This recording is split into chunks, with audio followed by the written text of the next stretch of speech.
Assalamualaikum warahmatullahi wabarakatuh. Perkenalkan, nama saya Heni. Perkenalkan, saya Zara Kambali. Saya Amelia Ramadanti. Saya Halimatul Zabira. Nama saya Ina Restian. Saya dari kelompok 4. Di sini, saya dan teman-teman saya akan menjelaskan materi mengenai instrumen penelitian.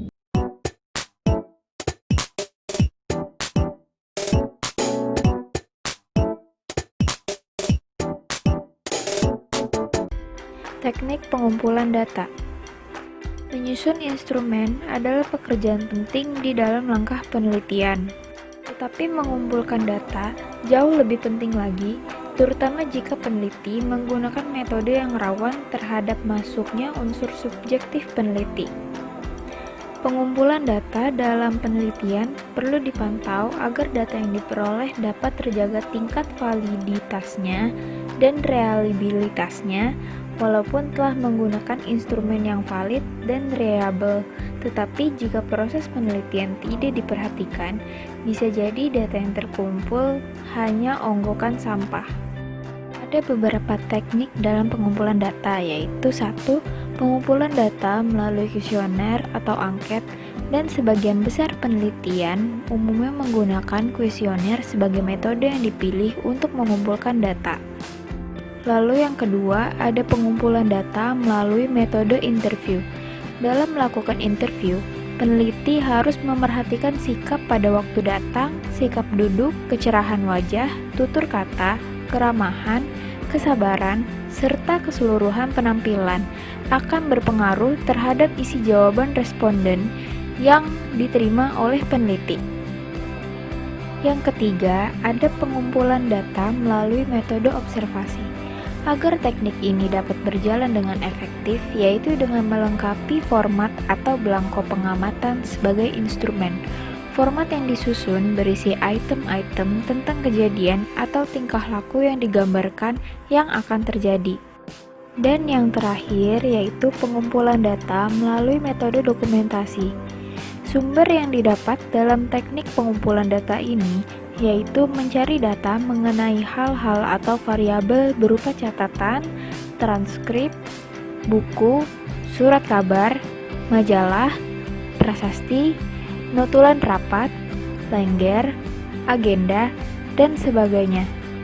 Seperti telah dijelaskan, dalam menggunakan metode dokumentasi ini, peneliti memegang checklist untuk mencari variabel yang sudah ditentukan. Apabila terdapat atau muncul variabel yang dicari, maka peneliti tinggal membubuhkan tanda cek di tempat yang sesuai.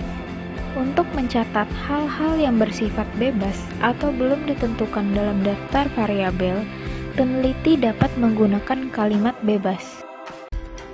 Instrumen penelitian. Menyusun instrumen merupakan langkah penting dalam pola prosedur penelitian.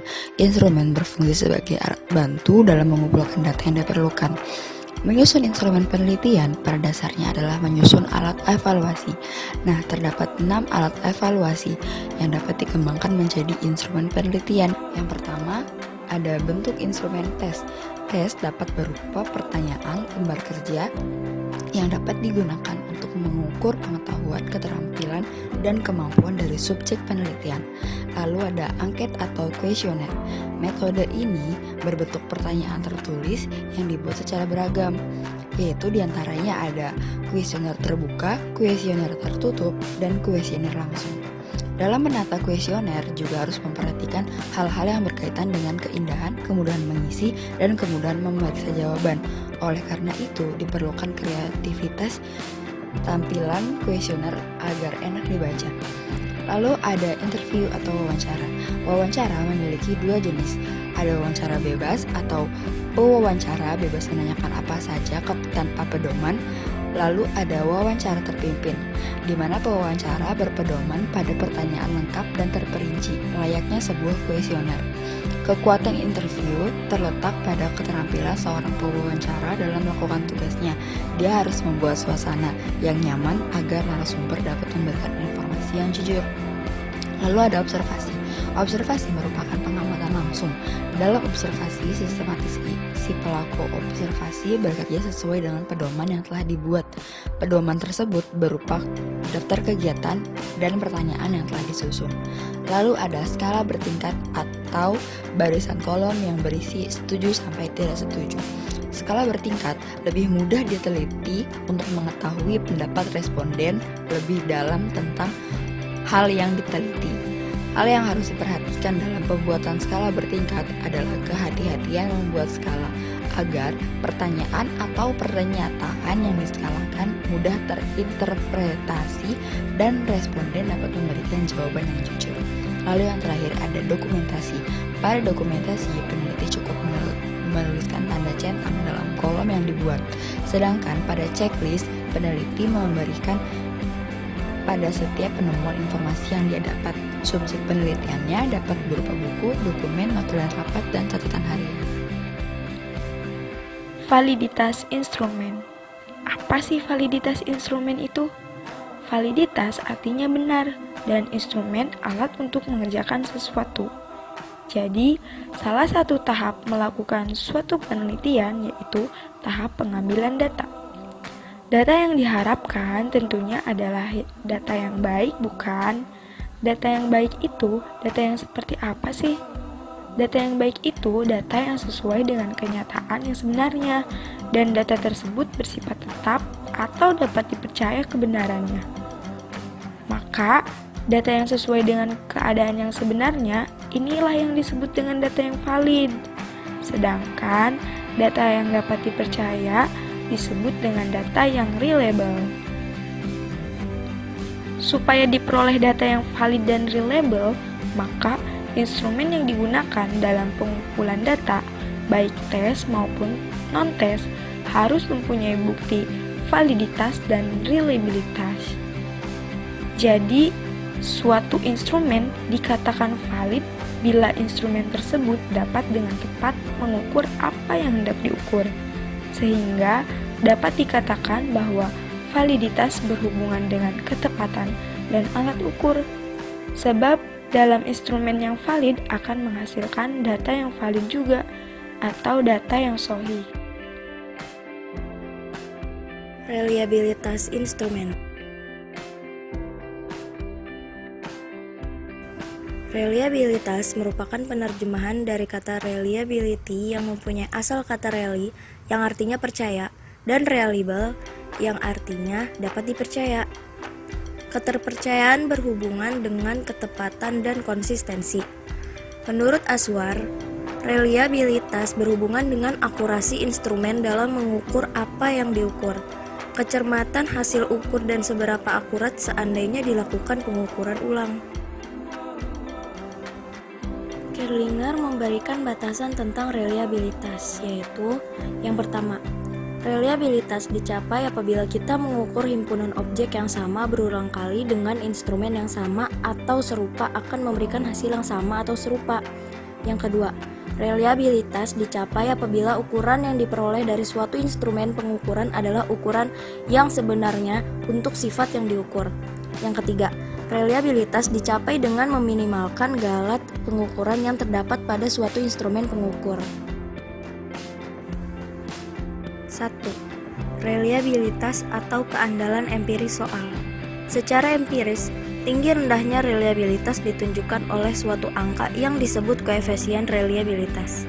Soal atau perangkat soal yang valid pasti reliable, tetapi soal yang reliable belum tentu valid.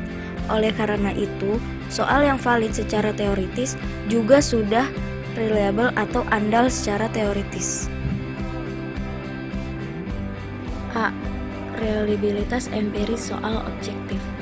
Reliabilitas empiris soal objektif dibagi menjadi 3 macam, yaitu pertama, koefisien stabilitas.